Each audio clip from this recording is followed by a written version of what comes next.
জীবনে কখনো বৃথা যায় না, একটা মাত্র দোয়া জীবনে কখনো রদ হয় না। দুরূদ শরীফের দোয়া জীবনে কখনো রদ হয় না। এর রদ হবে কেন? রদ হওয়ার তো কোনো সিস্টেমই নাই, রবই নিজেই করে, আমারটা রদ হবে কেন? সুবহানাল্লাহ বলেন। রব তো নিজেই করছেন, রব্বুল আলামিন তো নিজেই করছেন, তো আমারটা রদ করবেন কেন? রব তো নিজেই ইন্নাল্লাহু ওয়া মালাইকাতুহু ইউসাল্লুনা আলান নবী, আমি তো তাই বলছি যা আপনি করছেন। সুবহানাল্লাহ। কি হয় আজীব বিষয় হলো দুরূদ শরীফ কি জানেন? হুজুর কি হয়ে গেল? কইতাম আরো শরীরে কুলা না, তো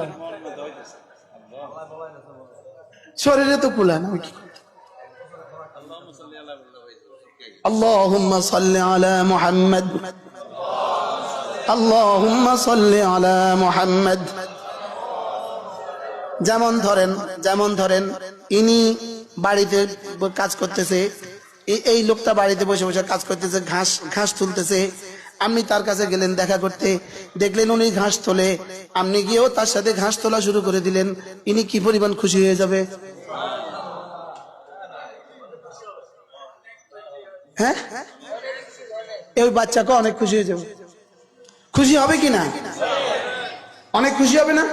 কি গো ভাই, থাক থাক, লাগছে না, লাগছে, আপনি কষ্ট করিয়েন না ভাই, ভাই থাক থাক থাক, বলবে কি বলবে না বলেন?